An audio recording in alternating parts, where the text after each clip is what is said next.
दिलवा लगाल छौरी मोतिहारी बलाई लइका से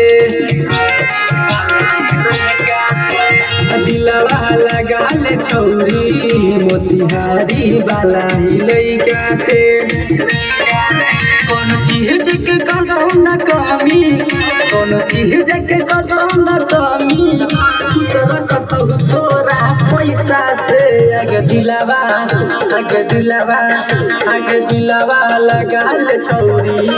मोतिहारी वाला लइका से आगे दिलवा लगाल छौरी मोतिहारी वाला लइका से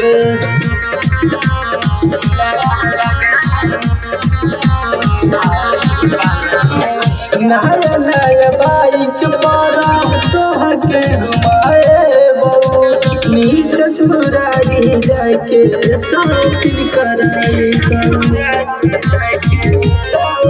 तोहके छोरा गे छौरी प्यार करब गे ज्यादा गे छौरी आगे महंगल बात तू हमर आगे महंगल बात तू हमर रखतौ तोरा पैसा से आगे दिलवा लगाल छौरी मोतिहारी वाला लइका से आगे दिलवा लगाल छौरी आगे सुहर वाला लइका से।